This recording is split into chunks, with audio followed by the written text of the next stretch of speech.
Rose's floating device made a soft humming sound as she adjusted some invisible controls. "What we seek," she said, "is a probe about the size of your hand. It fell from our ship 3 days ago during our initial scan of your planet." Tom nodded, shining his flashlight in a wide arc around them. 3 days is a long time in this forest. Animals might have moved it, or it could have sunk into the ground after the rain we had yesterday. The alien woman's eyes flickered with what looked like surprise. "You understand such factors so quickly." "Yes, these are exactly the problems we face." She held up her crystal-like device. "Our scanners can detect its energy signature, but there is interference. Your forest is remarkably alive with energy patterns we did not expect." "That's because everything here is connected," Tom said, starting to walk slowly in the direction her scanner was pointing. "The trees talk to each other through their roots. Animals move things around. Even the mushrooms form networks underground. It's all one big system." Rose floated beside him, her feet never touching the ground. "This is why the probe's data is so valuable," she explained. "Your Earth's biodiversity." Rose's floating device made a soft humming sound as she adjusted some invisible controls. "What we seek," she said, "is a probe about the size of your hand. It fell from our ship 3 days ago during our initial scan of your planet." Tom nodded, shining his flashlight in a wide arc around them. 3 days is a long time in this forest. Animals might have moved it, or it could have sunk into the ground after the rain we had yesterday. The alien woman's eyes flickered with what looked like surprise. "You understand such factors so quickly." "Yes, these are exactly the problems we face." She held up her crystal-like device. "Our scanners can detect its energy signature, but there is interference. Your forest is remarkably alive with energy patterns we did not expect." "That's because everything here is connected," Tom said, starting to walk slowly in the direction her scanner was pointing. "The trees talk to each other through their roots. Animals move things around. Even the mushrooms form networks underground. It's all one big system." Rose floated beside him, her feet never touching the ground. "This is why the probe's data is so valuable," she explained. "Your Earth's biodiversity is unique in all the worlds we have studied. The way life here adapts and works together, it could help save dying ecosystems on 100 different planets." As they walked, Tom noticed how the mist seemed to part around Rose, like it was afraid to touch her. "So you're some kind of environmental scientist?" he asked, ducking under a low-hanging branch. "In simple terms, yes. My people believe knowledge is sacred, especially knowledge that can preserve life." She paused, her scanner making a sharp chirping sound. "But we are not the only ones who want this data." Tom stopped walking. "What do you mean?" Rose's face darkened slightly, the patterns under her skin turning deeper blue. "There are others, corporate collectors from another system. They seek to exploit rather than preserve. They will arrive soon, looking for the same probe." She turned to Tom, her geometric eyes serious. "That is why finding it quickly is crucial." "Well then," Tom said, pulling out his own tablet, "let me show you something." He opened a mapping application he used for his work. "I've marked every unusual animal activity in this area over the past week. If your probe landed here, chances are it caught someone's attention." Rose moved closer, fascinated by the simple digital map. "This is primitive technology, but the knowledge behind it is profound. You truly understand this place." "Sometimes the simplest tools work best," Tom replied with a smile. "See these markers? They show where animals have been acting differently than usual. And this cluster here," he pointed to a spot about half a mile east, "that's where I've noticed the most changes in the past few days." The alien woman compared his map to her scanner readings. The lights under her skin pulsed rapidly as she processed the information. "The interference patterns align with these markers," she said, sounding excited. "Your insight may have just saved us hours of searching." Tom switched off his tablet and adjusted his ranger cap. "Then we better get moving. If these corporate collectors are coming, we don't have much time." He pointed to a narrow trail leading east. I know a shortcut through here. It's a bit rough, but it'll get us there faster. Rose nodded, her star-like eyes gleaming with determination. Lead the way, Tom Walker. Perhaps your people's connection to this land will prove more valuable than all our advanced scanning technology. Together, they headed down the trail, an unlikely pair united by a common purpose. The forest seemed to whisper around them, its ancient trees bearing witness to this strange alliance between a simple forest ranger and a being from beyond the stars. The forest grew denser as Tom and Rose made their way along the narrow trail. Moonlight filtered through the canopy, mixing with the soft blue glow that came from Rose's skin. As they walked, Tom noticed how she kept looking around with growing interest at the forest life. Your world is so chaotic, Rose said, pausing to study a spider web that sparkled with dewdrops. On my world, we engineered everything to be perfect, controlled. But this, she gestured at the tangled growth around them. This is beautiful in its disorder. Tom stepped carefully over a fallen log. Nature's messy, that's for sure. But there's a pattern to it if you know where to look. See that dead tree? He pointed to a massive fallen trunk covered in moss. It's probably feeding more life now than when it was standing. Rose floated closer to the log, her scanner humming. Fascinating. The energy patterns, hundreds of different life forms, all feeding off each other, supporting each other. She turned to Tom, her geometric eyes shifting patterns. How did you learn to understand all this? Time and patience, Tom replied, checking his map again. My grandfather was a ranger too. He taught me that everything in the forest tells a story if you listen carefully enough. A sudden rustle in the undergrowth made them both stop. A large owl swooped silently overhead, its wings barely making a sound. Rose watched it disappear into the darkness, the lights under her skin pulsing with excitement. On our worlds, she said quietly, we haven't seen such free wildlife in thousands of years. Everything is in preserves, carefully managed. We thought we were advancing, but seeing this, her voice trailed off. Tom waited patiently while she processed what she was seeing. Sometimes moving forward means knowing what to leave alone, he said. My job isn't to control the forest. It's to protect it so it can take care of itself. They continued walking, but now Rose was asking questions about everything they passed. She wanted to know about the moss patterns on trees, the different sounds of birds, even the way certain plants grew toward or away from each other. Her advanced scanner seemed forgotten as she learned to observe with her own eyes. Your species is so young compared to ours, she said after a while. We expected to find primitives, barely able to understand their own world.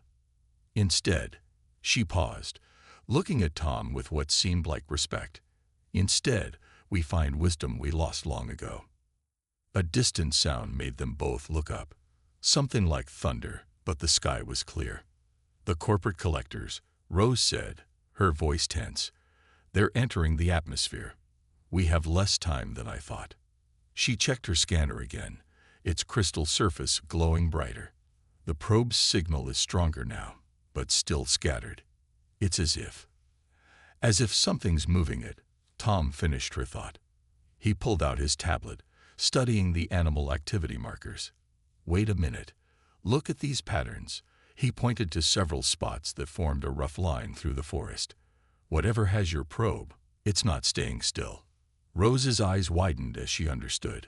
Of course, the energy signature keeps changing location because something found it and is using it, Tom said, probably as building material. And I think I know who our builder might be. He pointed to the map again, where the trail of unusual activity led toward a small stream. There's an old beaver dam up ahead. Been watching them work on it all season. The alien woman looked at him with newfound appreciation. You continue to amaze me, Tom Walker. Your people may lack our technology, but you see connections we would miss entirely. Come on, Tom said with a smile. Let's go meet our builders. Just try not to float too close to their dam. Beavers can be kind of protective of their home improvements. A deep rumble shook the trees, causing birds to burst from their nests in panic. Tom and Rose looked up through gaps in the canopy to see three bright lights descending from the clouds, moving in a triangle formation. "The corporate collectors," Rose whispered, her skin's glow dimming automatically to make her less visible. "They're using wide-range scanners. We must hurry." Tom quickly led them off the main trail onto a barely visible deer path. "This way," he said quietly. "The thick canopy here will make it harder for them to scan the ground." As they moved through the undergrowth, Rose's scanner began making urgent chirping sounds. She tried to quiet it, but the noise only grew louder. "The probe is definitely ahead, but these readings are strange. They're mixed with organic patterns I've never seen before." "That'll be the beaver dam," Tom explained, ducking under a low branch. "They build with whatever they find: sticks, mud, stones, and now apparently alien probes too." A bright beam of light suddenly swept through the trees behind them, followed by a mechanical whirring sound. Rose's eyes widened. "They've deployed seeker drones. They'll track any movement." Tom thought quickly, remembering his years of forest experience. There's an old hollow log ahead. The inside is lined with fungus that gives off heat signatures. It should confuse their sensors. They reached the log just as another beam swept past. Tom helped Rose hide her glowing form inside the massive fallen tree. Her scanner's chirping suddenly stopped as the fungus's heat signature surrounded them. "Remarkable," Rose whispered, looking at the bioluminescent fungus around them. "The heat patterns are similar to life signs. The drones won't be able to distinguish us." They waited in tense silence as mechanical whirring sounds passed overhead. Through small gaps in the log, they could see drone lights sweeping back and forth, searching. Tom held his breath, remembering similar moments hiding from bears, but this was definitely a first for him. After what seemed like hours but was probably only minutes, the drone sounds moved away. Tom checked his tablet, keeping the screen brightness at its lowest setting. "The beaver dam is about 5 minutes ahead. We should move while they're searching the other direction." Rose nodded, her geometric eyes adjusting to the darkness. "Your knowledge of this forest's hiding places is proving invaluable. Our technology would have led us straight into their search pattern." They emerged carefully from the log and continued through the forest, moving as quietly as possible. Tom led them through patches of soft moss to muffle their footsteps, while Rose stayed close to tree trunks where her glow would be less noticeable. The sound of running water reached them just as another rumble shook the forest. This time it was closer, and through the trees they could see a large, dark shape landing in a clearing about half a mile away. "Their main ship," Rose said tensely. "They'll begin ground operations now. We have perhaps minutes before they flood this area with search teams." They reached the edge of a small clearing where the stream had been dammed, creating a good-sized pond. In the moonlight, they could see the impressive structure of the beaver dam, a messy but ingenious construction of branches, mud, and debris. Tom pointed to a section that seemed to shimmer slightly differently than the rest. "There, see that metallic glint? That's not normal for a beaver dam." Rose's scanner, now active again, confirmed it with excited chirping. "Yes, the probe's energy signature is coming from inside the dam structure, but," she looked worried, "how can we retrieve it without destroying the beaver's home?" Before Tom could answer, bright lights suddenly flooded the clearing from above. A mechanical voice boomed through the trees. "Unauthorized beings, DETCTED. Remain where you are. This area is now under corporate jurisdiction." Tom grabbed Rose's arm, pulling her back into the shadow of a large pine tree. "Well," he whispered, "looks like we'll have to think fast." Tom's mind raced as the corporate collector's spotlights swept the clearing. He noticed something that the aliens had missed. The beavers were still active, swimming back and forth underwater, undisturbed by the lights above. Years of observation had taught him that beavers kept underwater escape routes in their dams. "Rose," he whispered, Can you swim? The alien woman's geometric eyes shifted patterns rapidly. Our bodies can adapt to most environments. But why? Trust me, Tom cut in, pulling her toward the water's edge. There's a way through this that they won't expect. The mechanical voice boomed again. Surrender the probe loci to our device. Resistancy will or is ult in immediate to an int. Three figures emerged from the ship hovering above them. Unlike Rose's gentle blue glow, these aliens radiated harsh red light. They wore what looked like corporate logos on their metallic suits and carried devices that looked uncomfortably like weapons. When I say now, Tom whispered to Rose, take a deep breath and follow me. The beavers always build underwater tunnels as emergency exits. These corporate types won't think to look there. Rose's scanner chirped one last time before she shut it off. The probe is definitely in the dam's structure. But if we leave now, we're not leaving it, Tom assured her. I've got a plan, but you'll have to trust me completely.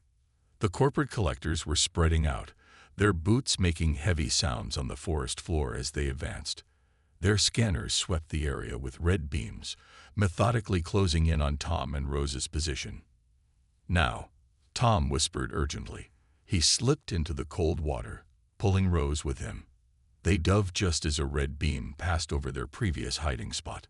Underwater, Tom could barely see, but he felt Rose's hand grip his arm. Her skin now glowed with a subtle phosphorescence that provided just enough light to see by. He led her toward the base of the dam, where he'd often watched beavers disappear. Sure enough, there was a tunnel.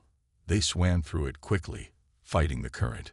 Tom's lungs were burning when they finally found an air pocket inside the dam's structure.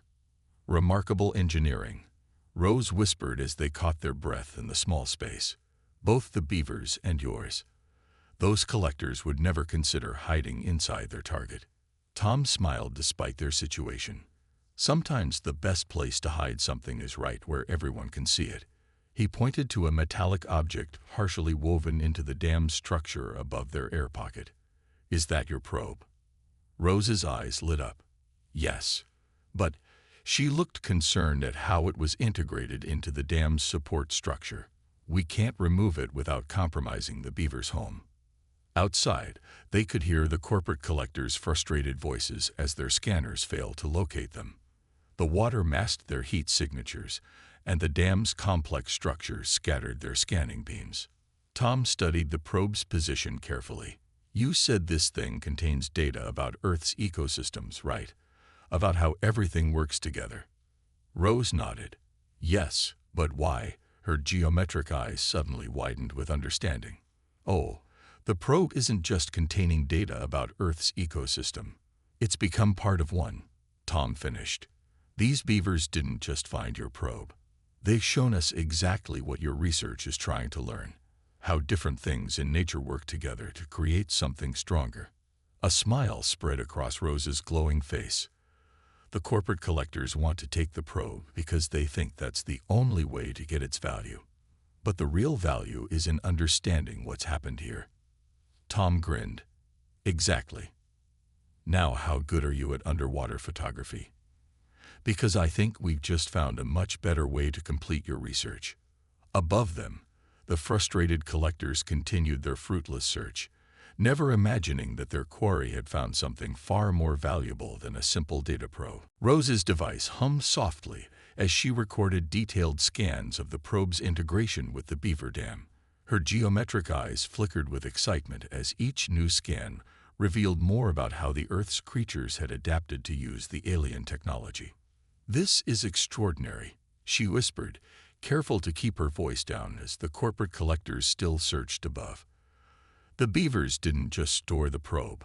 They've actually used its energy signature to strengthen their dam.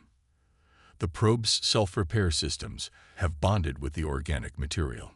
Tom watched through the small gaps in the dam structure. Nature always finds a way to use what's available, even if it's not from this planet. He pointed to where small fish had made homes in the spaces around the probe. Look, it's not just the beavers. A whole mini ecosystem has formed around it. A loud splash from above made them both freeze.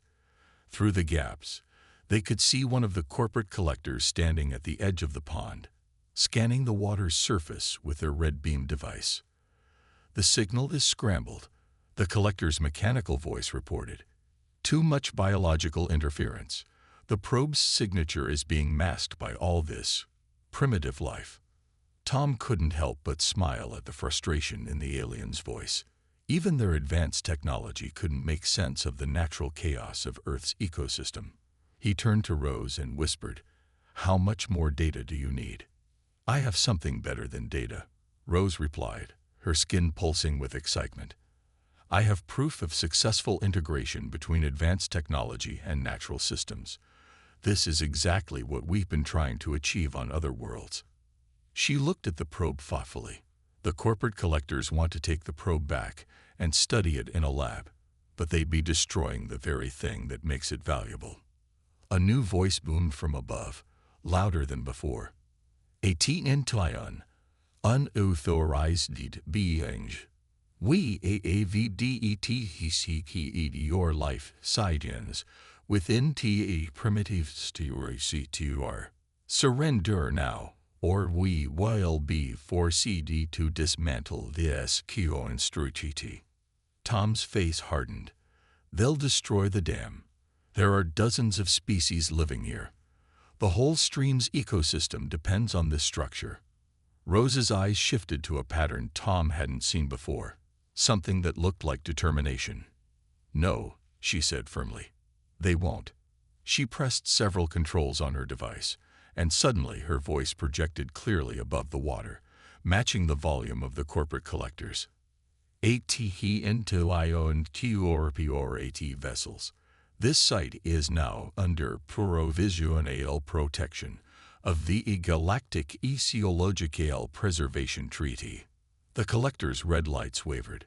Tom could hear confused voices conferring above.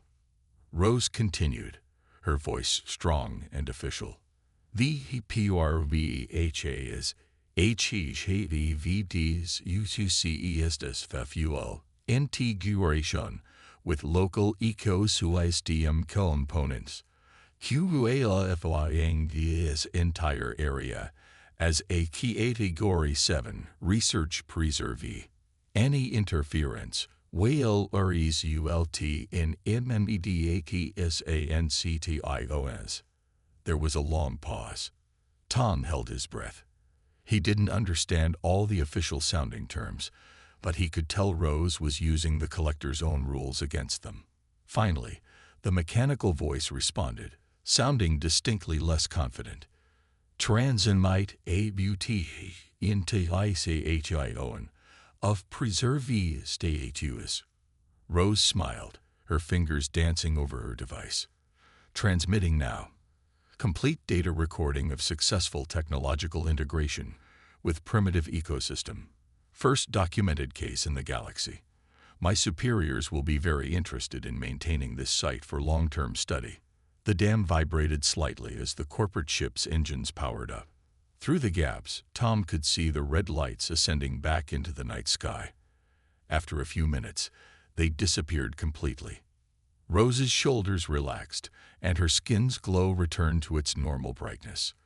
They'll be back with proper authorization eventually, but by then this site will be fully protected under galactic law. Tom grinned. "You just turned their whole corporate mission into a preservation project, didn't you?" "Sometimes," Rose said, her geometric eyes twinkling. "The best way to protect something is to make it too valuable to destroy." 2 months later, Tom stood at the edge of the pond, watching the morning sun sparkle on the water. The beaver dam had grown even larger, and the subtle blue glow from the alien probe had become a natural part of the nighttime forest scene. Today was special. Rose was returning with her people's scientific council. He heard them before he saw them, a soft humming in the air that made the birds go quiet for a moment. 3 ships, much more elegant than the corporate collectors' vessels, descended gently into the clearing. Unlike the harsh spotlights from before, these ships seemed to blend with the morning light. Rose emerged first, her blue-tinted skin glowing softly in the shadow of the trees. Behind her came 5 other beings, each with different patterns flowing under their skin. They moved with the same floating grace as Rose, but their eyes showed signs of age in their complex geometric patterns. "Tom Walker," Rose said warmly, "meet the Council of Ecological Preservation." She turned to the council members. "This is the human I told you about, the one who helped us understand what we've been missing in our research." The oldest-looking council member floated forward, their skin patterns shifting in complex waves. "We have reviewed the data from this site extensively," they said, their voice carrying the same musical quality as Rose's. "In all our years of studying ecosystems across the galaxy, we have never seen anything quite like this." Tom scratched his head modestly. "The beavers did most of the work. I just helped Rose see what was happening." "That is precisely why we are here," another council member said, moving to examine the dam. "Your species' ability to understand and work with natural systems, rather than trying to control them completely, is remarkable." Rose activated her scanner, showing the council members something that made their geometric eyes widen. "The probe's integration continues to evolve. The beavers have started using its energy field to warm the water slightly in winter. Fish populations have increased, and new plant species are thriving in the modified environment.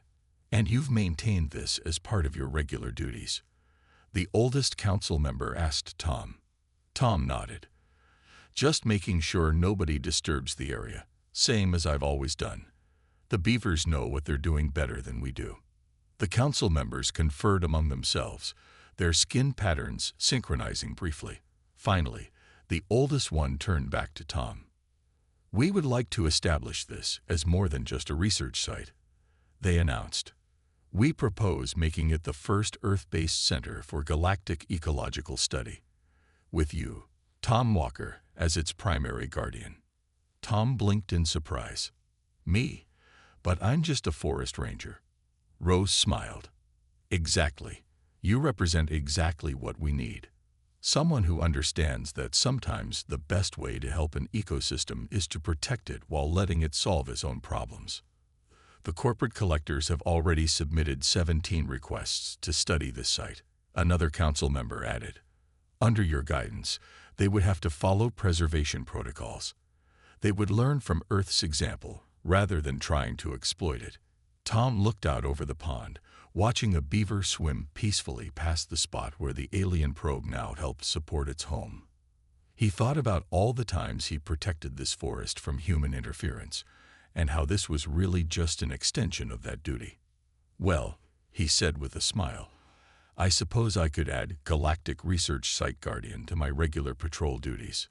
The council members' skin patterns shifted, and what he'd learned was their expression of approval. Rose looked pleased. "Your grandfather taught you that everything in the forest tells a story," she said softly. "Now your forest will help tell that story to the entire galaxy." As if to emphasize the point, the beaver slapped its tail on the water, sending ripples across the pond's surface. The morning sun caught the ripples, mixing with the probe's gentle blue glow to create patterns that seemed to bridge the gap between Earth and stars. Tom adjusted his ranger cap and smiled. Just another day in the forest, even if the job description had gotten a bit more interesting.